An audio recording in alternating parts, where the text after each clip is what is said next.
Somos el equipo 1 y vamos a presentar los sistemas neumáticos.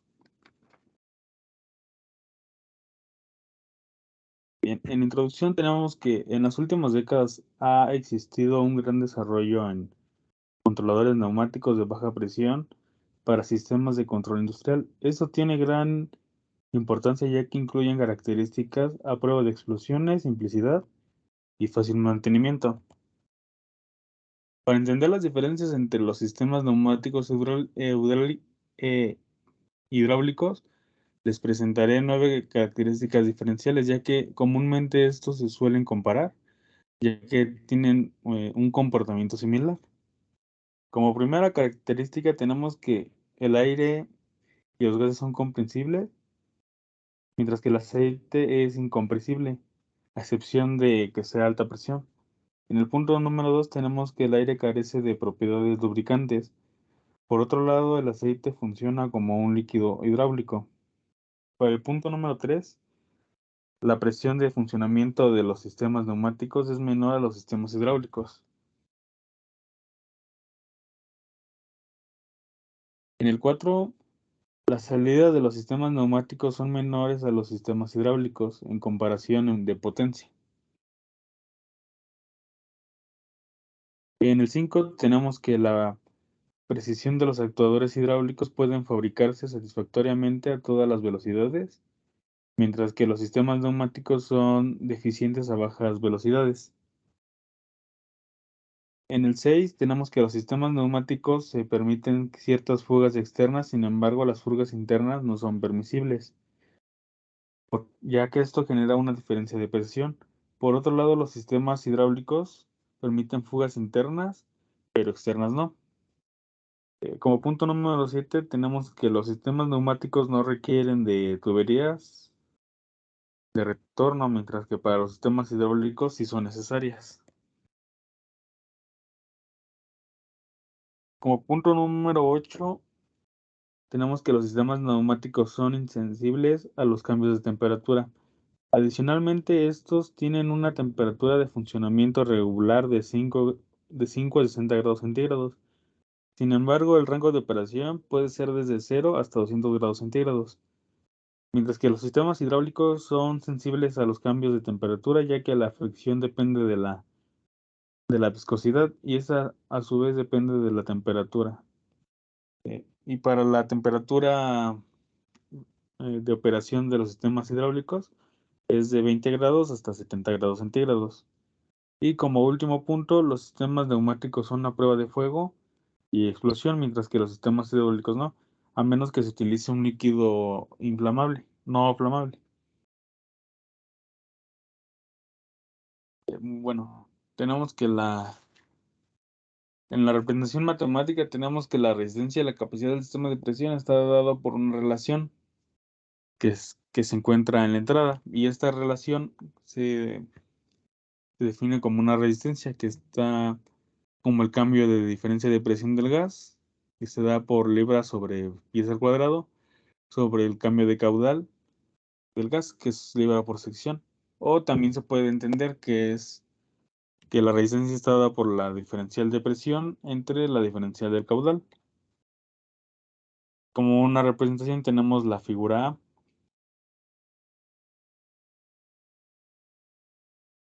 Al mismo tiempo tenemos que la capacidad está dada por el cambio de gas almacenado entre el cambio de presión de gas.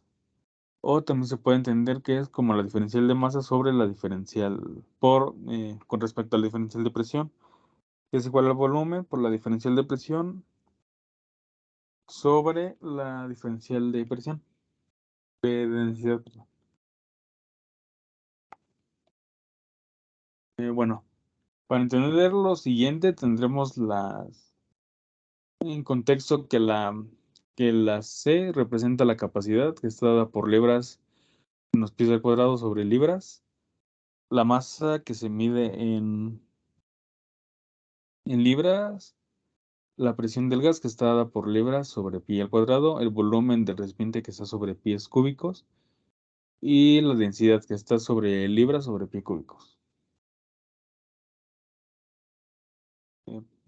Para calcular estos problemas se puede realizar mediante la ley de los gases ideales. Por ende, tenemos que la densidad es igual al volumen, está multiplicada por el volumen sobre la masa elevado a la n. Esto igual se puede entender como la densidad sobre la densidad al cuadrado, que nos da una constante, y eso se representa con la constante K, donde n es el exponente politrópico para gases ideales. Asimismo, tendremos que es la presión, que es la densidad por el volumen ocupado por un mol de gas, o la densidad por el volumen específico, que es igual a la constante universal de los gases sobre el peso molecular del gas por la temperatura absoluta. Y en el lado derecho observamos lo que representa cada literal.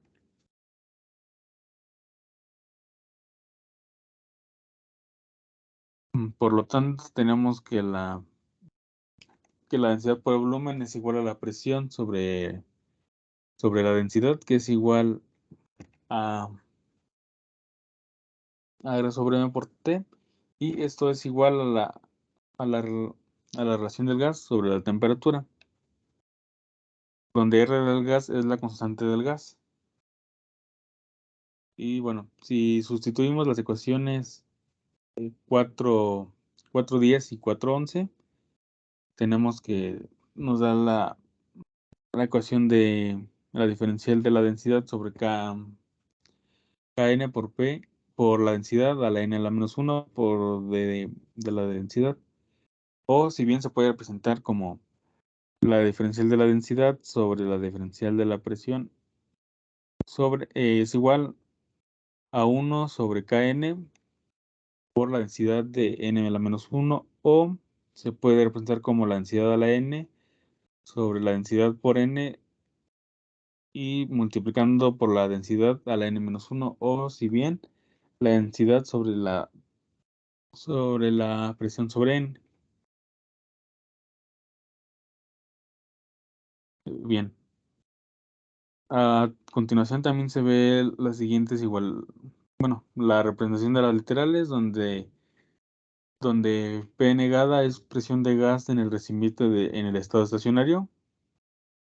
Esto quiere decir que se va a representar como un sistema lineal. También tenemos PI, que es un pequeño cambio de presión a la entrada del gas, y PO, que es un pequeño cambio de presión del gas en el recipiente. Este se representa como la salida. Tenemos V mayúscula, que es el volumen del recipiente. Una pregunta, ¿a qué te refieres con estado estacionario? Es importante que nos lo aclares, por favor. Sí. Para eso me voy a apoyar de esta gráfica de la figura A. Al momento de que empieza a entrar el gas, se tiene un estado, bueno, se divide en dos, en el estado permanente y estado estacionario. Perdón, estado transitorio y régimen transitorio y régimen permanente. En el régimen transitorio es cuando empieza a alcanzar el set point o el valor que queremos que alcance, y en el lado estacionario es cuando ya alcanza esa magnitud o esa señal. Entonces el control se hace hasta que alcanza la señal, ya que en otro lado se considera como no lineal.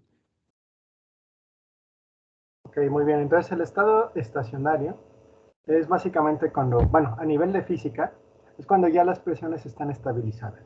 ¿Vale? Adelante, continúa, por favor.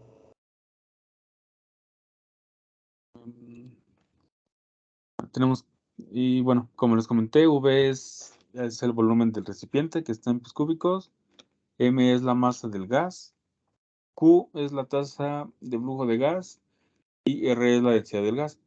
Sustituyendo la ecuación 11, en esta última ecuación se obtiene que la derivada de la densidad con respecto a la presión es igual a 1 sobre R de gas por la temperatura. Asimismo, la capacitancia C se obtiene entonces como C, que es igual al volumen sobre NRT. Y para los valores pequeños que son de las entradas y las salidas de la resistencia, está dada por la ecuación 4.8. Y asimismo se vuelve constante y se puede escribir como R, que es igual a la entrada menos la salida sobre Q.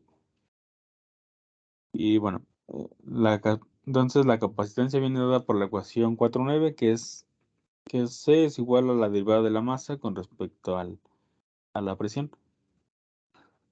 Bueno, entonces, dado que el cambio de la presión de la derivada de la salida multiplicada por la capacitancia es igual al gas agregado al buque, por el buque se refiere al recipiente, durante la derivada de segundos se obtiene que C es igual a la derivada de la entrada, que es igual a Q por la derivada del tiempo.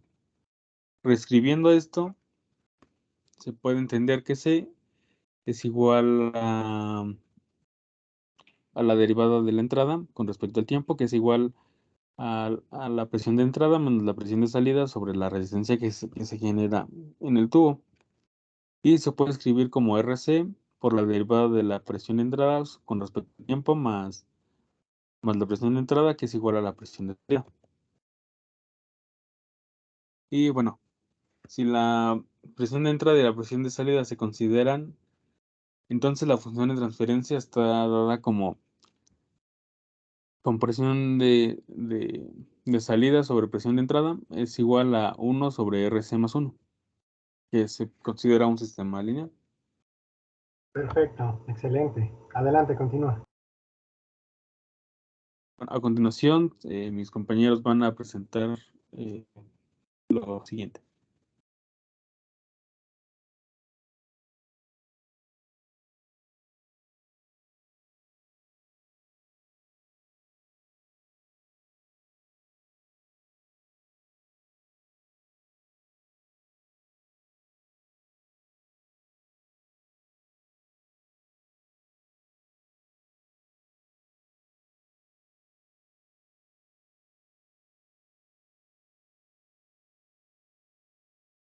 Adelante, equipo, no nos logramos escuchar.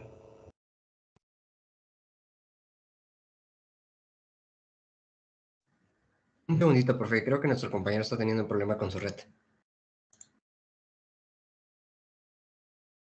Ok, no sé si hay algún otro integrante que pueda exponer su parte, bueno, la parte que le toca a su compañero.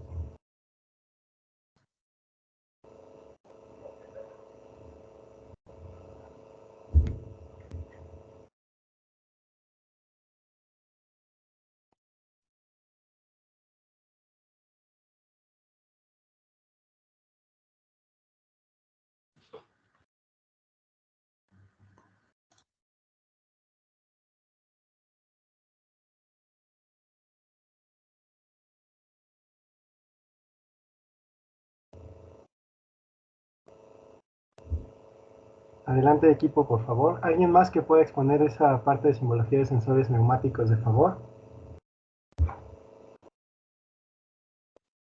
Ok, buenas tardes, compañeros. Mi compañero no se encuentra un poco disponible, entonces les hablaré un poco sobre lo que él tenía predestinados presentarles.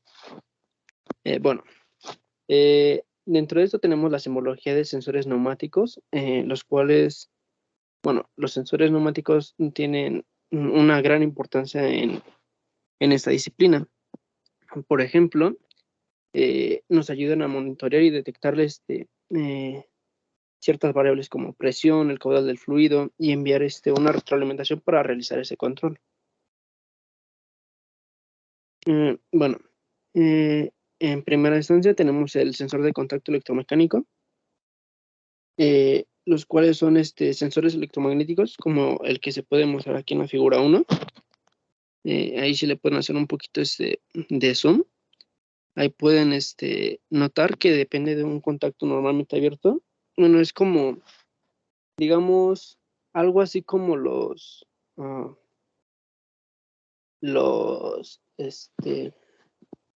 las bobinas que utilizamos en los contactores. En cuanto le llega una señal, se abre o se cierra. siempre y cuando reciba, digamos, detecte esa señal, ese fluido o ese caudal. Pasamos a la siguiente, por favor.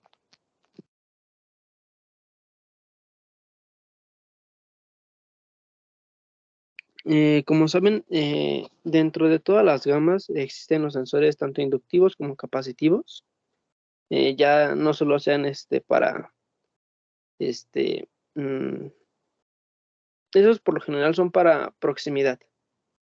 Y en este caso así funciona. No sé si han llegado a entrar a los laboratorios donde tengan los equipos de cilindros neumáticos, donde los cilindros al final de carrera cuentan con un sensor inductivo, el cual en cuanto el cilindro llega al final de carrera, se puede detener el cilindro, vaya. Por lo tanto, este es como que el método más aplicable a estos cilindros. Y bueno, dentro de los sensores inductivos, como el de la figura 4, pues la conexión de los sensores se muestra en la figura 5. Bueno, ahí tenemos la forma y el diagrama. Esos sensores por lo general se alimentan a 24 volts. Y su funcionamiento, pues como les comentaba, era mediante proximidad, creando un campo magnético. Bueno, el sensor capacitivo, como el de la figura 6, y su conexión está en la figura 7, estos iguales tienen una fuente de alimentación, una fuente de corriente continua a 24 volts. Y bueno, la siguiente, por favor.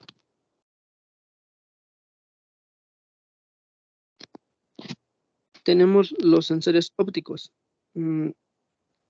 Los sensores ópticos, como el de la figura 8, se conectan de la siguiente forma, como se muestra en la figura número 7, en la figura 9, perdón. Los sensores ópticos son más, su funcionamiento es de acuerdo digamos, a la absorción de luz, se podría decir. Si alguien ha utilizado sensores como el CNY70 o sensores ópticos que requieren de una señal que, podría decir, se reenvía y se vuelve a recibir. Ese es el funcionamiento de los sensores ópticos. La siguiente, por favor.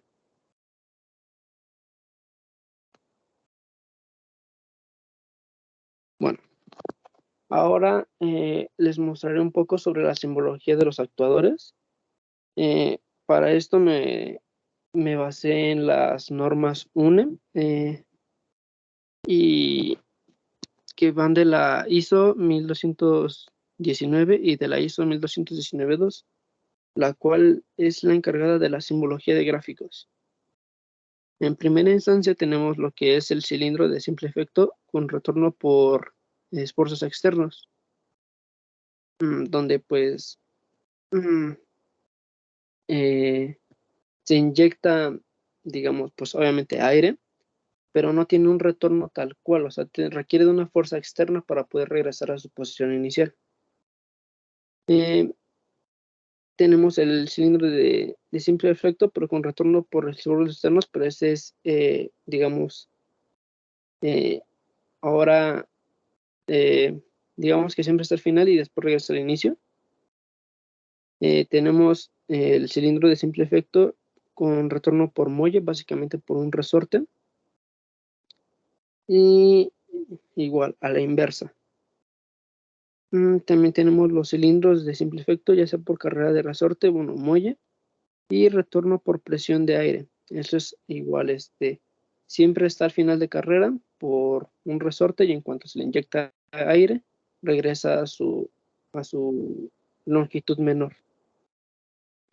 También contamos con los cilindros de simple efecto con vástago simple antigiro, carrera por resorte, igual es por muelle, y retorno por presión de aire. Este cilindro, bueno, es siempre igual se encuentra al final de carrera y cada vez que va retrocediendo o modificando su longitud, va sosteniendo esa posición. También tenemos el cilindro de doble efecto con vástago simple. Siguiente, por favor. Bueno, básicamente me imagino que cuando utilizan, si es que han utilizado el Fluid Sim, esta simbología es como que la que más podemos encontrar en este tipo de simuladores. Tenemos aquí en esta presentación el cilindro de doble efecto con amortiguación al final en un lado, el cilindro de doble efecto con amortiguación ajustable en ambos extremos, y también tenemos el cilindro de doble efecto con amortiguación ajustable en ambos extremos. El cilindro de doble efecto de doble efecto hidroneumático. Este ya es, digamos, aplica tanto agua como aire. Bueno, o aire o algún otro fluido. También tenemos el cilindro con lectura de carrera con un vástago simple. Y también cilindro con lectura de carrera con freno y vástago simple. Por último, tenemos lo que son los motores neumáticos de un sentido y 2 sentidos de giro. Estos motores, pues, son, por lo que estoy investigando, son de alta aplicación. Realmente sí tienen mucha aplicación en industrias como la madera, petroquímica. Cuentan con una gran gama de aplicación en varias industrias. La siguiente, por favor.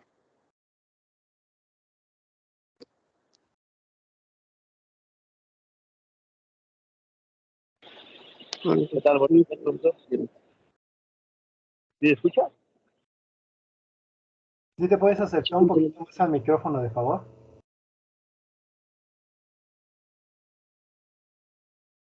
A ver, ¿aquí se escucha, profe?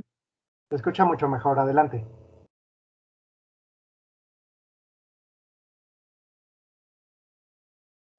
Bueno, les voy a exponer la parte del DTI de un sistema de aire comprimido. Lo saqué de una empresa que se llama Kaiser.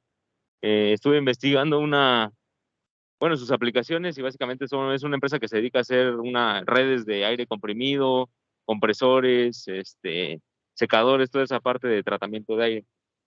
Aquí en este DTI que logré encontrar se puede apreciar, bueno, es como dice ahí, la red de aire comprimido, en la cual está conectada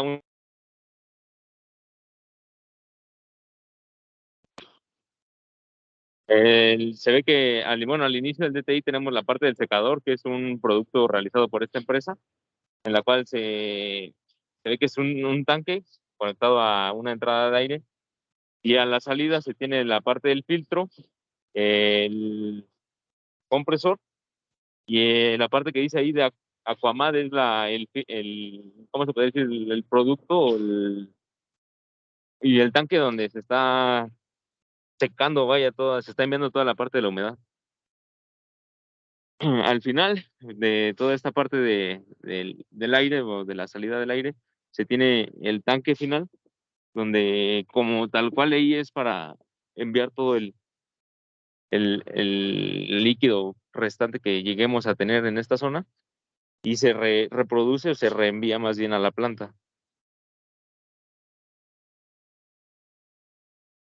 Siguiente, compañero, por favor.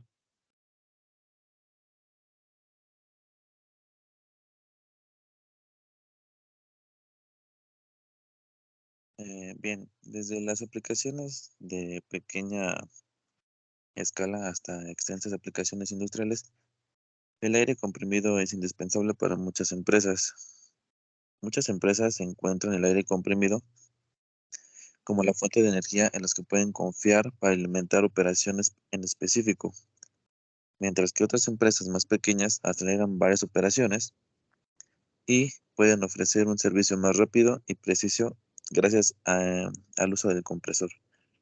Y entre las aplicaciones fundamentales que se llega a ocupar gracias al sistema de aire comprimido, tenemos como un compresor para pintar correctamente los automóviles, compresor para arenado y moderado de taller mecánico o plantas de producción, suministro de diversas herramientas neumáticas en el taller de automatización, compresor para disparar nieve artificial, compresor para pistola neumática de clavos, compresor para servicios médicos y dentales, compresor para talladores y martillos neumáticos para obras de construcción y compresor para chorro de agua y pistola de lavado de coches y maquinaria.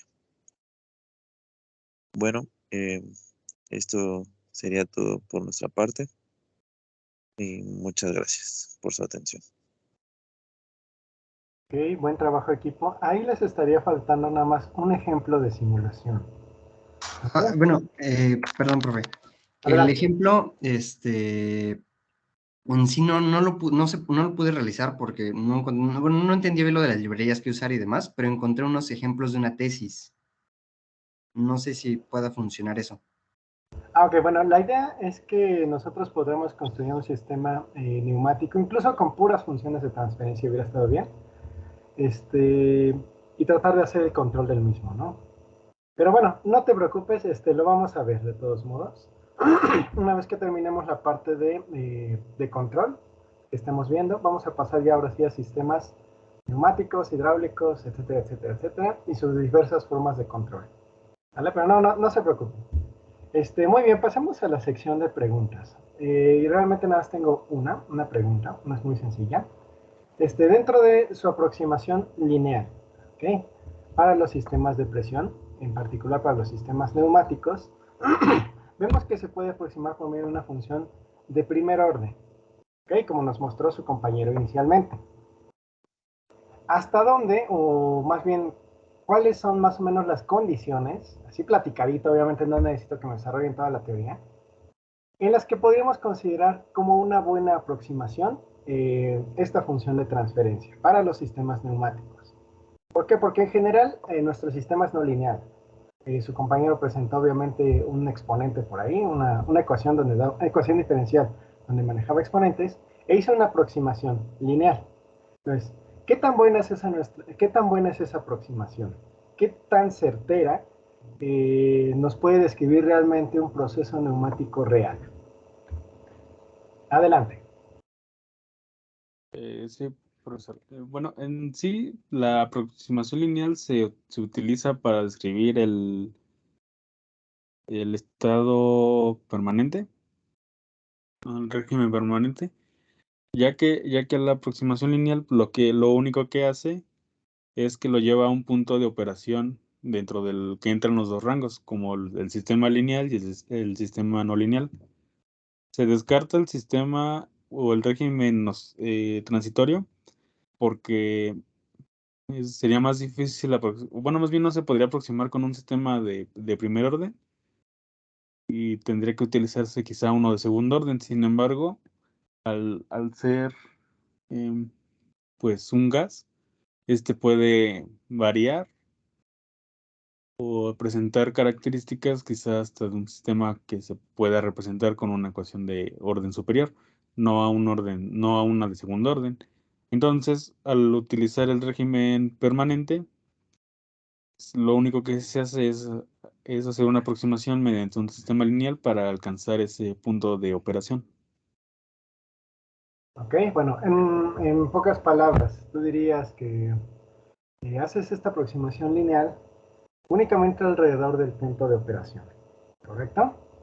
Pero mi pregunta es, Sí. ¿qué tan alrededor, por así decirlo? O sea, si yo me voy, por ejemplo, del vacío a unas 10 atmósferas, ¿yo podría utilizar realmente esa aproximación lineal?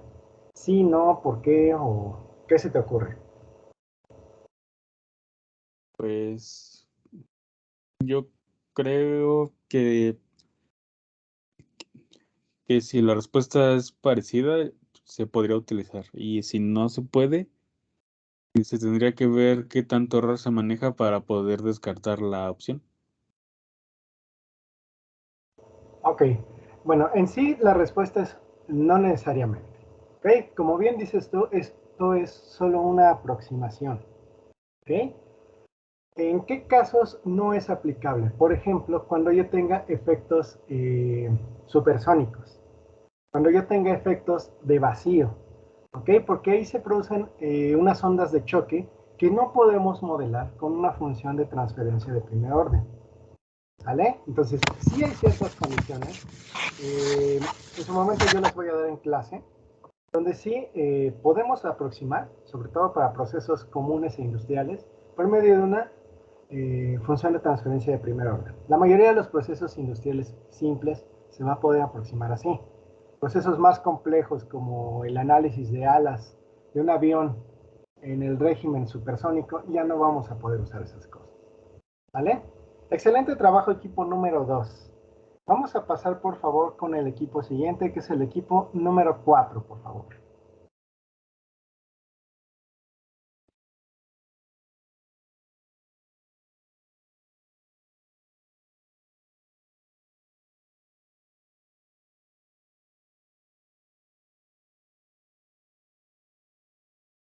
Equipo número 4, adelante, por favor.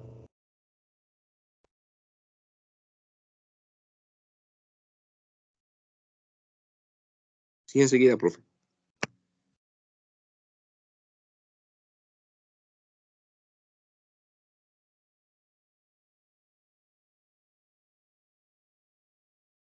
Profe, ¿del equipo 1 y 3 pasarían a la siguiente clase? Si no nos da tiempo, yo creo que sí. ¿Vale?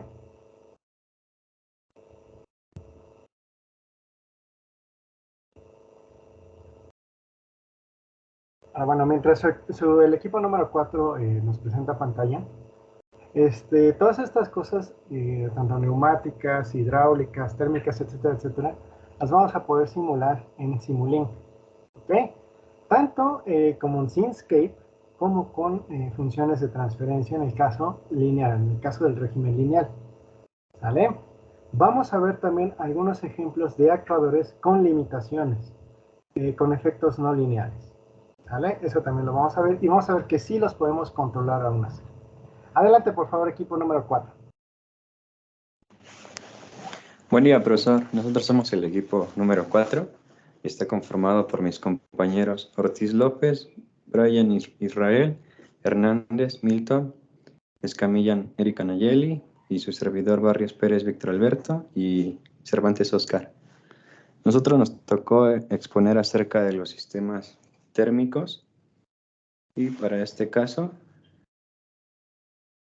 ¿le puedes cambiar, por favor?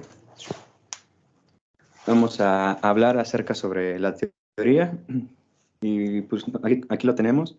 Los sistemas térmicos son aquellos que involucran la transferencia de calor de una sustancia a otra. Estos sistemas se analizan en términos de resistencia, capacitancia, aunque la capacitancia térmica y la resistencia térmica tal vez no se presenten con precisión como elementos parámetros concentrados, como por lo general están distribuidos en otras sustancias. ¿Le puedes cambiar, por favor? Bien, para simplificar el análisis, aquí se supondrá que un sistema térmico se presenta mediante un modelo de parámetros concentrados, que las sustancias que se caracterizan por una resistencia al flujo de calor tienen una capacitancia térmica insignificante y que las sustancias que se caracterizan por una capacitancia térmica tienen a una resistencia insignificante de flujo de calor. Perdón que te interrumpa. Mencionaste algo muy importante y muy interesante, que son modelo de parámetros concentrados. Modelo de parámetros concentrados. Podemos decir que son, como bien lo dice, parámetros. Son condiciones, límites en los que pues, nosotros tenemos que censar para que nuestro proceso esté completamente en control. Y se me fue el otro. No, no es eso. A ver, es más sencillo. Por ejemplo, en física, imaginemos que tenemos una pelota que está cayendo por acción de la gravedad.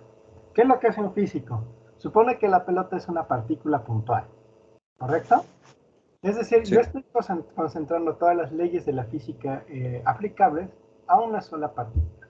Pero realmente un balón, una pelota, pues no es una partícula, es un conjunto de partículas y estamos despreciando los efectos que hay entre ellos. En el caso de los sistemas térmicos es lo mismo. Yo voy a tener un sensor que va a medir únicamente en un punto. Voy a considerar que, por ejemplo, el sensado de temperatura en un cuarto, igual, es como si estuviera sensando las propiedades térmicas de un solo punto. ¿Ok? A eso se refiere con puntual, que está concentrado todo en una sola partícula o en un solo elemento puntual. ¿Vale? También existen los modelos de parámetros distribuidos, pero esos normalmente van a estar dados por ecuaciones diferenciales parciales. Los de parámetros concentrados van a estar dados por ecuaciones diferenciales ordinarias. ¿Vale? Ahí los podemos distinguir. Adelante, continúe. Sí, profesor, gracias. Aquí tenemos también unas ecuaciones, como bien lo decía, que se pueden implementar al modelo de los sistemas térmicos, que pues es el flujo de calor, diferencia de temperatura, el coeficiente K, de conductividad térmica, área nominal para el flujo de calor, espesor de conductor, coeficiente de convección. ¿Puedes cambiar, por favor, compañero? Y acá también tenemos algunas también fórmulas para el cálculo de nuestro sistema. Y como bien lo decía, en el calor de nuestras sustancias tenemos tres formas, que es por conducción, por convección y por radiación. Y aquí solo consideramos la conducción y convección debido a que la mayor parte de los procesos térmicos en los sistemas de control de procesos pues no involucran transferencia de calor por radiación. Esto porque a transferencia de calor o por radiación solo se aprecia la temperatura, de este caso del emisor, ya sea muy alta o en comparación con el receptor. Aquí la resistencia térmica R para la transferencia de calor entre dos sustancias se define del modo siguiente, como lo expresa la fórmula: el cambio en la diferencia de temperatura entre el cambio en el flujo del calor. Abajo también la resistencia térmica para una transferencia de calor por conducción o por convección se obtiene mediante, como lo decía, el cambio de diferencia de temperatura entre el cambio de flujo de calor. ¿Puedes cambiar a la siguiente, compañero? Bueno, estas son algunas variables que también aparecen en nuestros sistemas de control térmico, que es la temperatura de estado del líquido que entra, temperatura en estado estable del líquido que sale, velocidad de flujo del líquido en estado estable, masa de líquido en el tanque, este se expresa en kilogramos, calor específico del líquido, resistencia térmica, capacitancia térmica y entrada del flujo en calor estado estable. Creo que mi parte es todo. Si le dejamos el lugar a mis demás compañeros. Aquí, bueno, expresamos un modelo como ejemplo, pero mi compañero tiene también una simulación.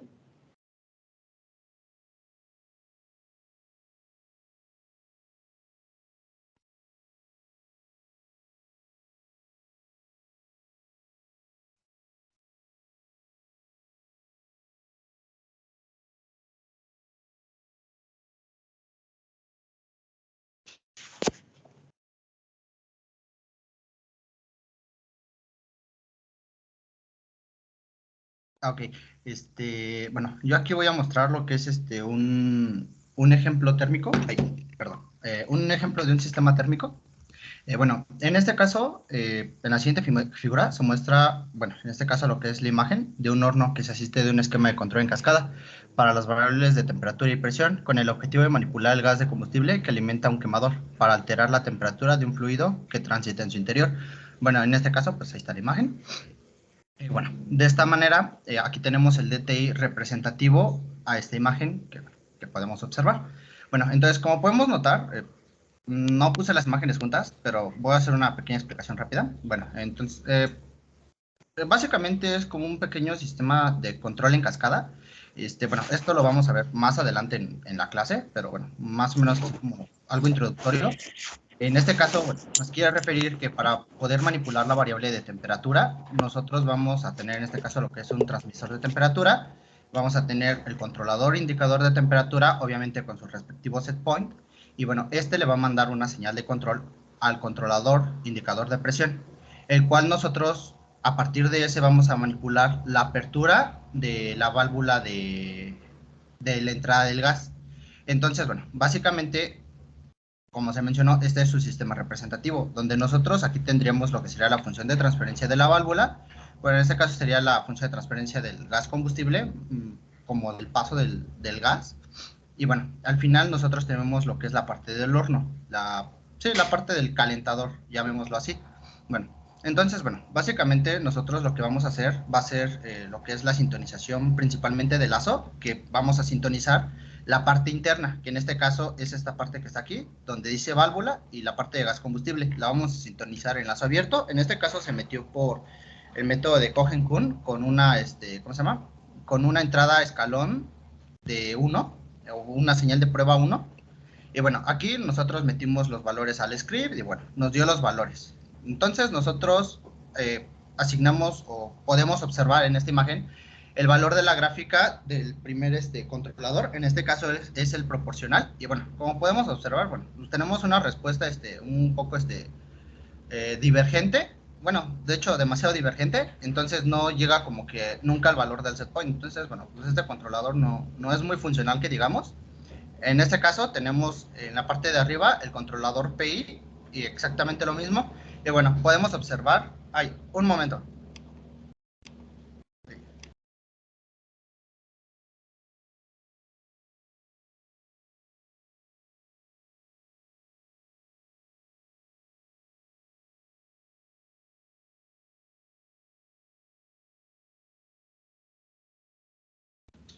Perdón, bueno, como podemos observar en el controlador PI, nosotros ya podemos obtener una mejor respuesta bueno, en este caso ya en el lazo cerrado del sistema. Ya podemos observar que sí tiene un pequeño sobreimpulso, o un sobreimpulso un poquito elevado, de casi el doble del, ¿cómo se llama? Del set point o del escalón unitario.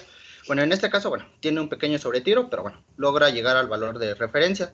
En este caso, bueno, en la parte de abajo nosotros tenemos lo que es el controlador PID, y bueno, igual manera podemos observar que, bueno, tenemos una respuesta un poco divergente. Entonces, pues, en este caso, para el lazo interno, el controlador que nos convendría sería, bueno, el controlador PID. Los cálculos ya no tiene mucho caso que los hagamos así como que mucho, porque bueno, ya es lo que hemos visto en clases pasadas, en el parcial anterior de hecho. Entonces, bueno, nada más se muestra así como que las respuestas que hemos estado obteniendo a lo largo de la simulación. Ok, aquí tenemos ya lo que es una sintonización del lazo completo. Una vez que tenemos la sintonización del lazo interno, vamos a proseguir a hacer la sintonización en el resto del lazo de control. Es decir, si nosotros teníamos, por ejemplo, aquí, nosotros realizamos una sintonización en la parte interna. Una vez que ya lo tenemos, vamos a sintonizar con la función de transferencia del horno, contemplando el controlador que ya definimos o seleccionamos del lazo interno. Ok, entonces, bueno, aquí, bueno, vamos a hacer igual una sintonización, en este caso por Cohen-Kuhn, y ahora se le agregó un escalón unitario de 10. Bueno, en este caso se le agregó un escalón unitario de 10, bueno, porque con ese escalón nosotros podemos obtener una señal de tipo, lo más parecido a una señal tipo sigmoidal, dado que si, por ejemplo, aquí la imagen ya no la agregué, pero si le metíamos un escalón de 1, el sobreimpulso era un poquito más elevado, creo que era, si no mal recuerdo, como de 5, entonces se podía sintonizar de otra manera, pero bueno, en este caso se seleccionó un escalón de 10, entonces ya la señal es un poquito más parecida a una sigmoidal, ¿no?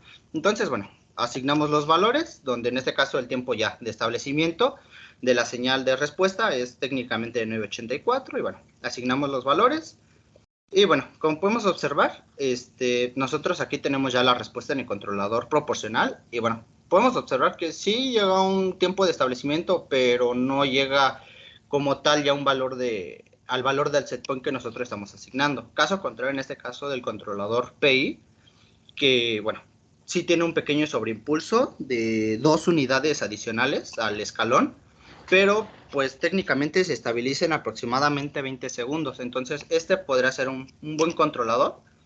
Y bueno, en el caso del PID, nosotros igual tenemos una respuesta ya un poquito más estable, pero es un poco más oscilatorio, en el cual, bueno, se logra estabilizar aproximadamente 10 segundos después. Después se hacen un poquito de sintonizaciones por Zeiger-Nichols de lazo cerrado y por TIL. También se hace la sintonización. Ok, ahí está. Bueno, en este caso nosotros igual metemos al sistema en oscilaciones constantes con una ganancia de 2.1045. Igual hacemos ¿cómo se llama? Asignamos los valores y bueno, le metemos el valor correspondiente al controlador proporcional y bueno, igual tiene su respuesta oscilatoria y bueno, es estable, pero bueno, llega a su estabilidad, pero nunca llega al valor del set point. En el caso del controlador PI es una respuesta un poco más lenta, pero llega al valor de set point. En este caso aproximadamente 30 segundos, al igual que el controlador PID. Cabe mencionar que, bueno, puede haber algunos procesos térmicos en los que sea estrictamente necesario no rebasar por mucho tiempo la temperatura de cierto proceso, porque puede ser por cuestiones de seguridad o por cuestiones de calidad del producto. Por ejemplo, un ejemplo a mí que se me ocurre es, por ejemplo, de la extrusión de plástico, ¿no? Por decir algo. Si se le mete, normalmente debe llegar a cierta temperatura, supongamos unos 120 grados. A 120 grados y a cierto nivel de compactación, bueno, el plástico saldría pues hasta cierta manera un poco maleable, pero de buena calidad. Pero si se le agrega mayor cantidad de temperatura, el plástico va a salir de menor calidad en el sentido de que podría salir ya un poco quemado o un poco requemado, digámoslo así. O por ejemplo, en el caso del ¿cómo se llama? De lo que le llaman el empalado de chocolate, tengo entendido que, bueno, una de las cosas que se deben regular principalmente es la temperatura para tener un chocolate de calidad. Es decir, que si se mantiene la temperatura, supongamos, a unos 80 grados, unos 80 grados de temperatura, el chocolate va a salir pues un poco cremoso, va a salir de buena calidad, ¿no? Buen sabor, va a tener cremosidad, buena textura. Caso contrario que, por ejemplo, si le metemos unos 100 grados, unos 20 grados más, bueno, el chocolate va a salir, no sé si han probado, que luego sale así como granuloso y no es como cremoso. Entonces ese ya es como que un chocolate que está un poquito requemado. Entonces esa sería como que una de las cuestiones que hay que cuidar con la temperatura. Para esos casos en específico, en este caso del plástico para que no salga quemado, o para este caso del chocolate que no salga de mala calidad, yo considero que el controlador más apto para este caso sería el que tenga una respuesta parecida al del controlador PI. Bueno, después hacemos una sintonización por TIL y bueno, exactamente lo mismo, se utiliza la misma ganancia que en el controlador o que en el ejercicio anterior, bueno, en el apartado anterior de sintonización. Y bueno, se le asignan valores un poquito distintos. Y bueno, en este caso, el controlador PI ya no es pues, como tal una opción, porque ya empieza a divergir la respuesta. Y bueno, en este caso contrario del PID, que ya tiene unas pequeñas oscilaciones, pero nunca sobrepasa el punto de referencia. Entonces, sí llega a la estabilidad. En un poquito más de tiempo, es un poquito más lento, pero bueno, para cuestiones prácticas, bueno, pues no habría ningún problema. Bueno, en este caso, bueno, se van a seleccionar los controladores para más o menos, llamémoslo así como analizar los controladores. Entonces, bueno, aquí tengo las gráficas así como que un poquito revueltas para que se alcance a apreciar las respuestas todas en conjunto. Y bueno, como podemos observar, bueno, tenemos obviamente nuestro set point ya asignado con los 80 grados de temperatura que asignamos desde el DTI. Entonces, como podemos observar, bueno, tenemos la respuesta por Cohen-Kuhn, que, bueno, es un poco más alta, de aproximadamente 90, el primer sobretiro. Entonces, es un sobretiro un poco alto, y por las cuestiones que ya mencioné anteriormente, podrían no ser una solución tan viable, porque, bueno, por cuestiones de calidad del producto y cosas por el estilo. A pesar de que llega a una estabilidad relativamente rápido.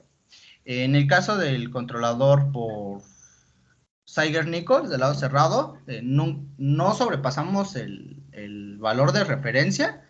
La respuesta es un poco lenta, pero pues hasta cierto punto llamemos que es óptima esa respuesta.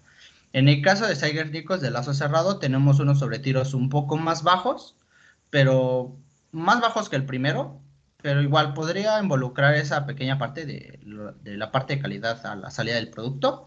Ahí habría que ver la cuestión del proceso para ver si le afectaría subir un poquito más la temperatura o no. Aunque llegamos al valor del set point, cabe mencionar que, bueno, a lo mejor si sobrepasamos el primer producto podría, digamos, estar desperdiciándose. Entonces, bueno, se podría seleccionar en este caso el controlador de Zeigarnik de lado cerrado y el de TIL, que son un poco más lentos, pero bueno, llegan al valor de referencia. Aunque bueno, en este caso el de TIL es un poco más lento que el de Zeigarnik. Y bueno, aquí ya tenemos como que las respuestas por separado, las respuestas que nosotros obtenemos. Entonces, pues yo considero que la que convendría en este caso sería la de Zeigarnik por lazo cerrado. Es la que yo considero que sería como que la más óptima. De igual manera, ¿cómo se llama? Hay que mencionar que, bueno, en este caso los sistemas térmicos se utilizan para muchas cosas y se utilizan en muchos sistemas, como por ejemplo, se pueden utilizar en cuatro principales fuentes de energía, como pueden ser tecnologías basadas en combustibles térmicos, que es, bueno, aceite térmico, tecnologías basadas en la electricidad, básicamente a base de resistencias, tecnologías basadas en agua-vapor, en este caso el calentador o la caldera, pues sería un sistema de agua-vapor, y en procesos híbridos, donde involucras algunos de estos procedimientos, ¿no? Y bueno, nosotros podemos tener, bueno, diferentes, ¿cómo le llamamos? Sistemas térmicos, bueno, en los cuales pueden ser los intercambiadores de calor, las calderas, por resistencia, y bueno, los tipos de conducción que existen son por conducción, por convección, y... Ay, ¿cuál era el otro? Ese ahorita no me acuerdo, conducción, Radiación. y radiación, perdón, sí, y por radiación. Entonces, bueno, básicamente este es como que el pequeño ejemplo que nosotros mostramos y esa es como que la representación que nosotros tendríamos. A continuación sigue mi compañera, creo que era, con la norma ISA. Norma ISA, saber la simbología para los sensores de temperatura y los actuadores. Siguiente, por favor.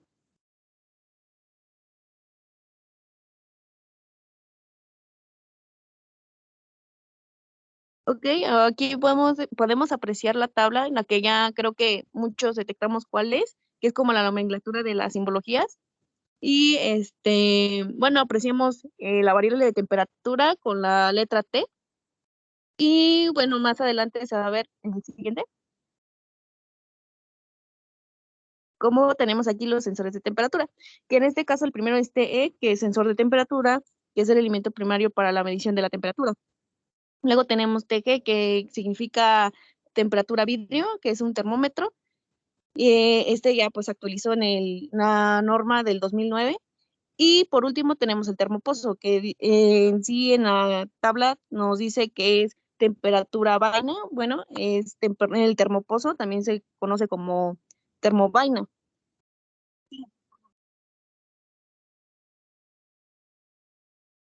Bueno,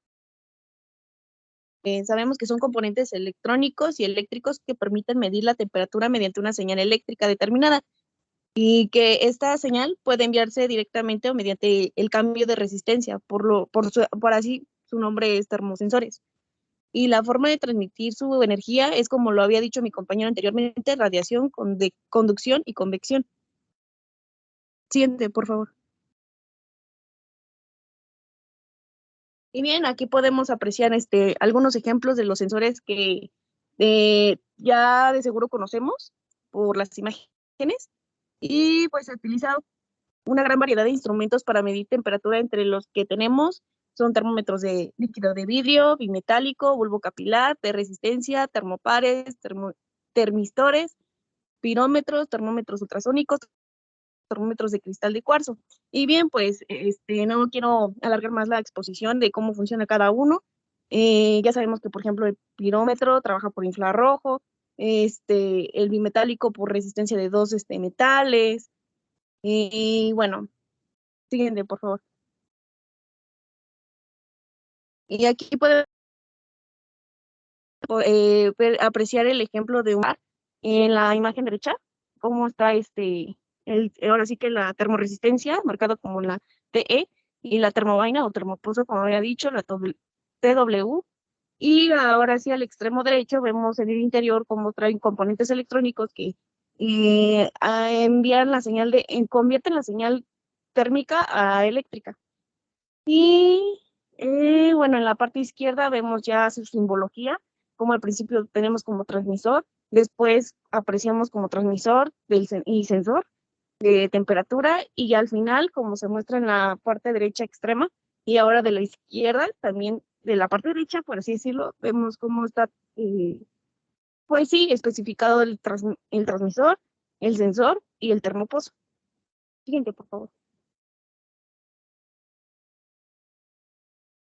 Y por último tenemos actuadores térmicos que se integran en el interior de las terminales de aire y de flujo de aire de compresión, que cuando la temperatura de aire es impulsada, o bueno, es impulsada cuando asciende, la forma de la cera o el mecanismo de memoria se modifican. Tienen un pequeño pistoncito, por así decirlo, en donde abren la válvula. Y se encuentran comúnmente en la industria aeroespacial como dispositivos de seguridad o para lubricar el motor, y en la automotriz, como vemos el termostato que está ahí. Creo que, bueno, para los que saben un poco de autos, ahí está un termostato de auto que trabaja por medio de cera. Su aplicación es para regular la temperatura de aceite o enfriar el transmisor. Y en la industria agrícola se utilizan para sistemas de riesgo. Y en la parte derecha vemos un actuador térmico que es usado en calefacciones. Y vemos su simbología en cada parte, bueno, abajo de cada imagen, que es válvula de expansión termostática y los termostatos. Y es todo por nuestra parte. Gracias. Muy bien, equipo, excelente trabajo. Vamos a ver si pueden poner la lámina donde está su diagrama de simulaciones, por favor.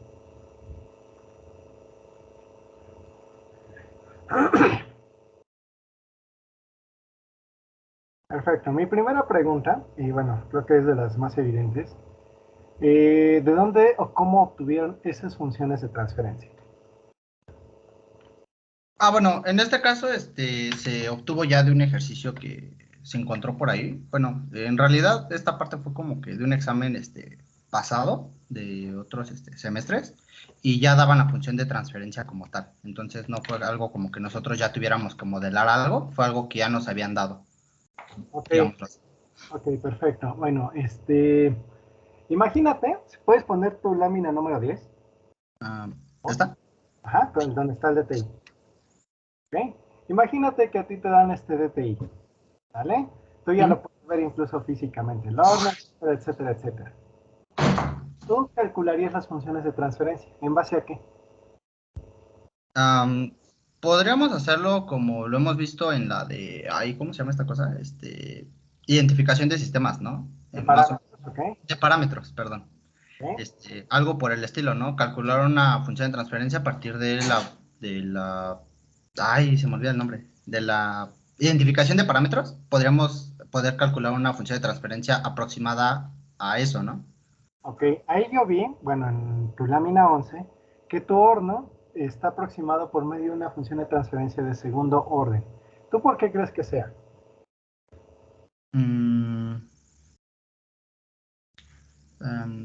No, la verdad no sé. Ok, pones tu DTI, por favor, el número 10. Sí. En la lámina 10. Perfecto. Muy bien. Para empezar, nosotros tenemos, bueno, lo primero que tenemos que hacer es pensar primero como ingenieros, ¿no? Ok, yo ya tengo un proceso, está bonito, funciona, pero yo quiero mejorar el control o quiero implementar el sistema de control. ¿Ok?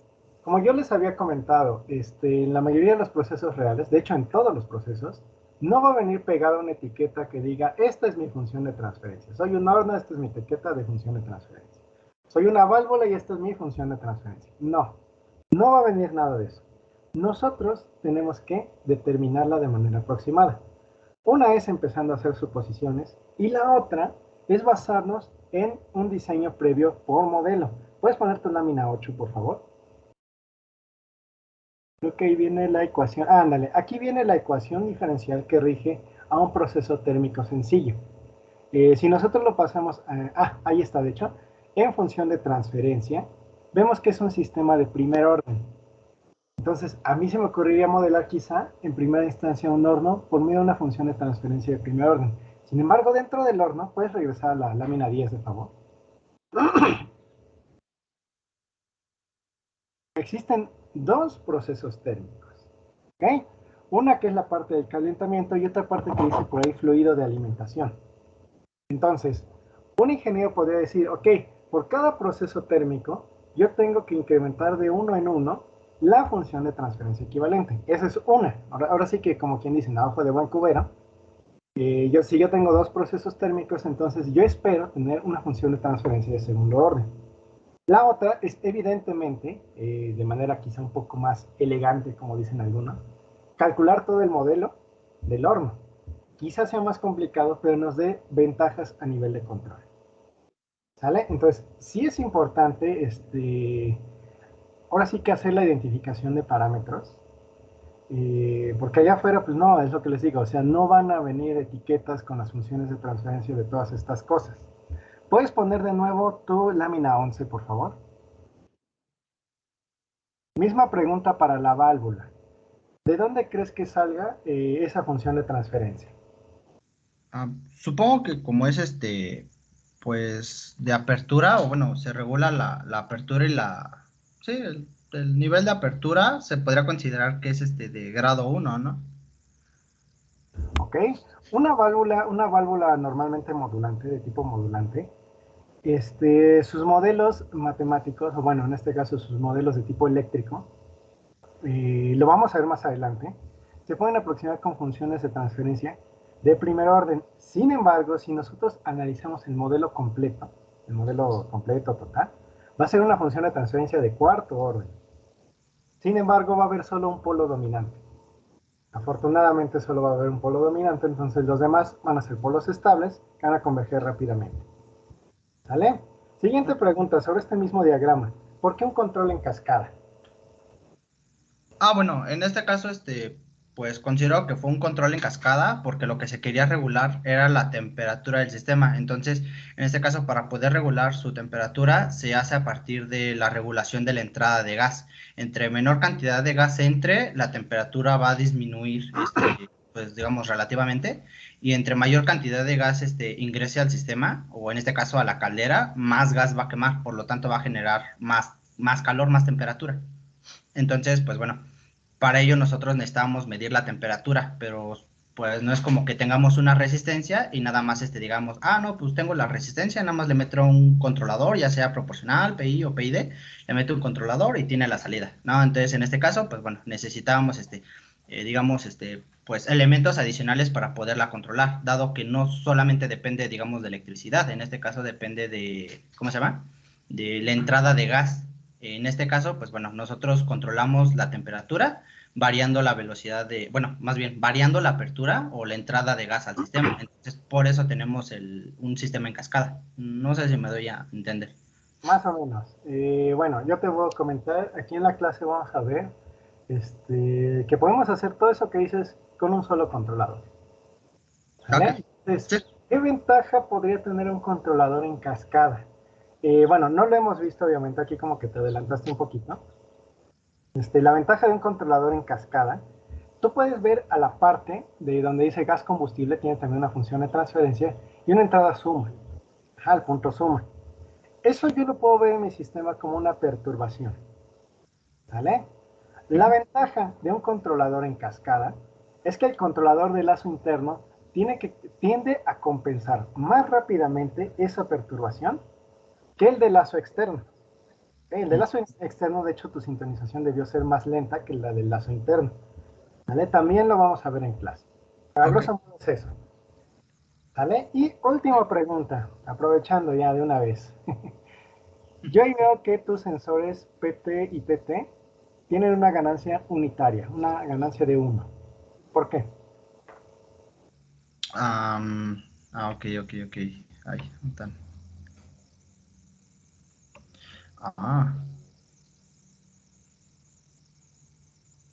Ay, rayos.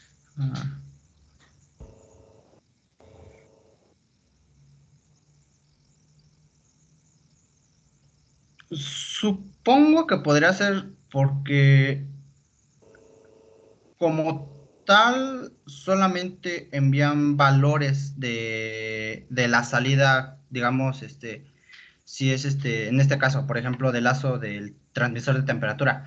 Y si nosotros en nuestro set point estamos, por ejemplo, pidiendo 80, en este caso, pues nos está regresando un valor equivalente de temperatura. No está modificando la señal, digamos, la señal de salida, por ejemplo, no nos la está divergiendo, convergiendo. No es como si tuviera una función de transferencia que nos diga, no, pues ahora la respuesta la vamos a cambiar. Solamente nos está entregando un valor de lectura. Considero que por eso tendría una ganancia unitaria, porque únicamente nos está entregando el valor que tenemos a la salida, nos lo está convirtiendo en algún tipo de señal para regresarlo en este caso al, ¿cómo se llama? Al punto suma, en este caso el de acá. Correcto, muy bien. De hecho, ahí, bueno, tú estás considerando en pocas palabras sensores ideales. ¿Vale? No existen los sensores ideales. En la industria nunca vas a encontrar un sensor que inmediatamente da una temperatura, automáticamente te la envía exactita. ¿Vale? Normalmente la mayoría de los sensores es necesario calibrarlos y tienen un tiempo de retardo en su respuesta. ¿Vale? Incluso algunos, como los de presión, tienen histéresis. ¿Vale? Eso también lo vamos a ver. A grosso modo, obviamente no vamos a analizar todos los sensores de todas las industrias, pero vamos a tratar de modelarlos nosotros. ¿Vale? Excelente trabajo, equipo número 4, ¿verdad? Sí. Perfecto. Muy bien. Equipo número 1, por favor, presenta. Ahora sí que hasta donde se pueda, ¿sale? Tienen nada más 10 minutos. Adelante, por favor.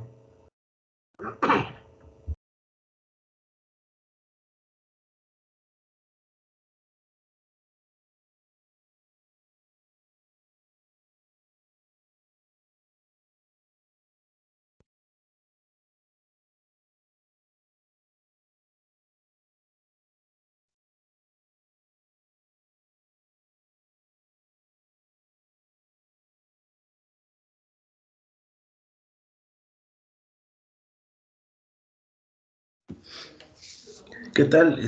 Buenos días, nosotros somos del equipo 1 y bueno, vamos a presentar lo que es todo lo que es el sistema de nivel de líquido.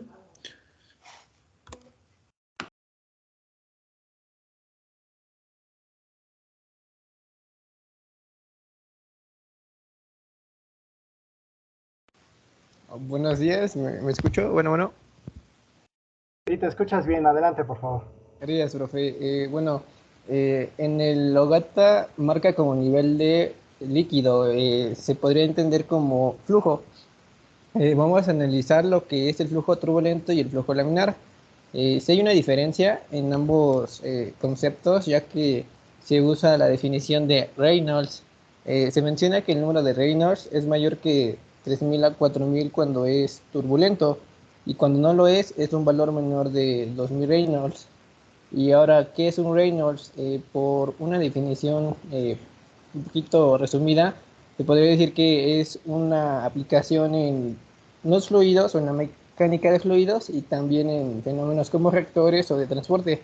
Esto lo que hace es caracterizar el movimiento del fluido.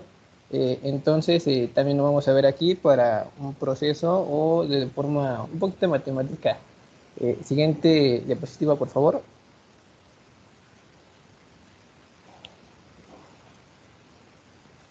Ok, en esta diapositiva podemos ver que se involucran tanto flujo laminar, que se puede representar en una ecuación diferencial lineal, las que vimos comúnmente en la materia de ecuaciones diferenciales, y a menudo ya cuando es turbulento, estas se representan en una ecuación no lineal, bueno, ecuación diferencial no lineal.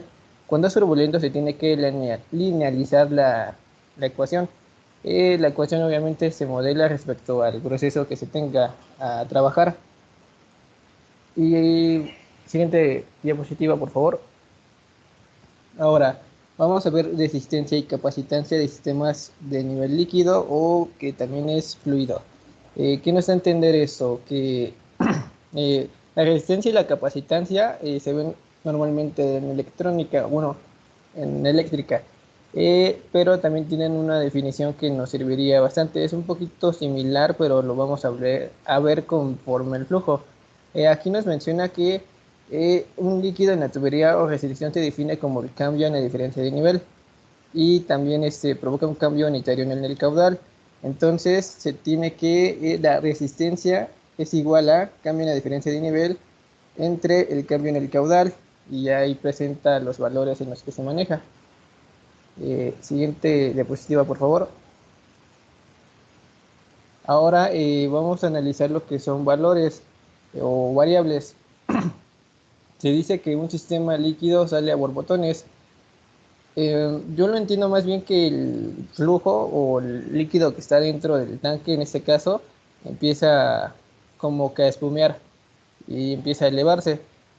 Bueno, depende también del líquido que se tenga. Entonces, se ve lo que es una relación de tasa de flujo en un estado estacionario o en su cómo se comporta la salida. Entonces, aquí podemos ver en el diagrama ciertos valores. Q mayúscula es una tasa de flujo estable, o sea, el valor no cambia. Y QI es una pequeña desviación de la tasa de flujo en la entrada. Se tiene la válvula, entonces ya adentro lo que es H, igual lo mismo, es una, se me fue la definición. El punto es que H mayúscula igual es un valor estable conforme a la altura. Y H minúscula es una pequeña desviación de la altura. En el Ogata lo maneja como cabeza, pero aquí lo vamos a ver como altura. Entonces, lo que puede contener el tanque se le conoce como capacitancia. Y al final se maneja una valor de resistencia. También en la salida se tiene otra vez el valor de la tasa de flujo estable. O sea, Q no cambia, Q mayúscula. Pero QO es otra desviación pequeña en el fluido, pero conforme a la salida. Y ya así se maneja en solo un tanque. Ese sería el flujo laminar. En el flujo turbulento se puede tener dos tanques, pero eso lo vamos a ver a continuación. Conforme a la gráfica se menciona que es un poquito difícil de explicar, ya que se maneja una coeficiente de K. La coeficiente K depende del coeficiente de flujo y el área de restricción, pero estos valores a veces no se conocen o son difíciles de obtener. Entonces, lo que menciona el libro es que se maneje una curva, una pendiente, y se maneje la tangente conforme los valores que tenemos en las variables. De ahí se saca el punto P, y este punto P lo que nos da a entender es que se considera una condición de operación en la vecindad del punto, y estos normalmente se definen por la pequeña desviación de la altura y el pequeño cambio que corresponde a la tasa de flujo. Siguiente diapositiva, por favor. Ahora tenemos las fórmulas. Para un estado laminar se dice que es la resistencia I igual a altura sobre el flujo estable. Ese es para el sistema lineal. Para un sistema que no es lineal, o en este caso nuestro flujo es turbulento, la tasa de flujo se menciona que es Q igual al coeficiente raíz de H. Esto se saca la diferencia de ecuaciones. Bueno, aquí ya está un poquito resumido porque son bastante. Entonces, lo que obtenemos es que es R de la derivada de H respecto a R de Q, me parece. A ver, sí. Siguiente diapositiva, por favor.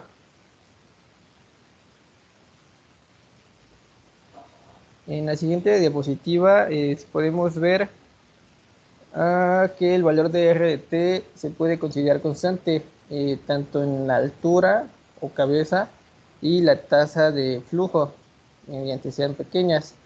En relación a Q se tiene que es 2 veces H sobre R, o se puede manejar también como R de T igual a 2H sobre Q, es casi lo mismo, pero esta ecuación ya está linealizada para un caso turbulento. Ya podemos manejar esa variable para que se pueda, para que se pueda manejar en un flujo turbulento, que tiene la capacitancia, que es el cambio en el líquido almacenado, y el cambio de altura. Aquí nos define que es una diferencia importante de definición tanto capacidad y capacitancia. Entonces la capacitancia del tanque es igual al área de su sección transversal. Si el valor es constante, la capacitancia es constante a cualquier valor de altura. Siguiente diapositiva, por favor. Se tiene que estos valores ya están resumidos porque la definición como tal proviene desde ¿cómo se llama? Se tienen la salida QI, que es la desviación pequeña de la entrada menos la diferencia de la salida. Entonces, eso es en la derivación del tiempo. También se tiene que la capacitancia hace una diferencia. Entonces, la ecuación diferencial de ese sistema para un valor constante de R se convierte en la fórmula del lado derecho, que es R de C. R de C son constantes. Diferencia de altura respecto al tiempo más la altura igual a R de QI.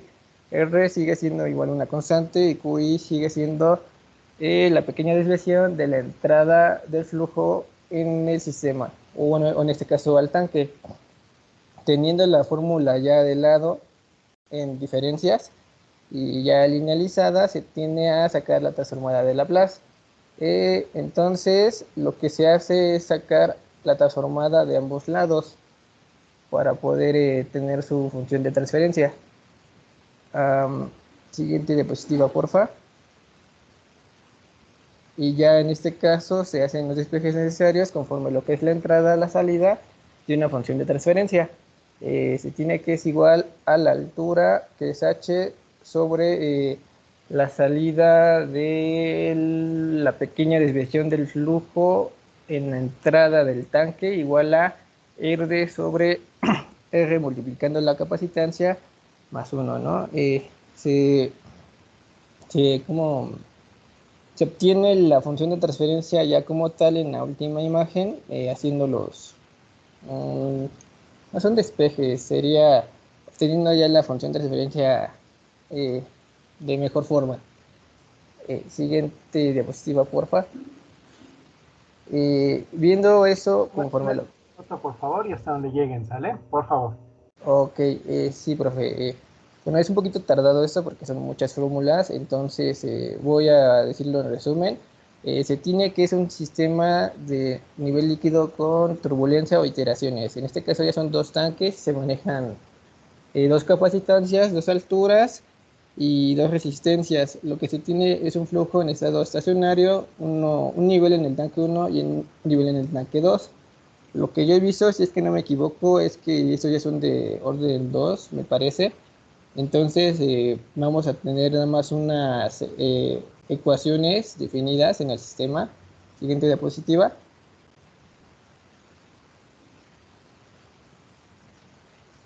En la siguiente diapositiva vemos los valores, cómo se transforman las alturas de los tanques, sus capacitancias, cómo se manejan desde la entrada y la salida de cada tanque.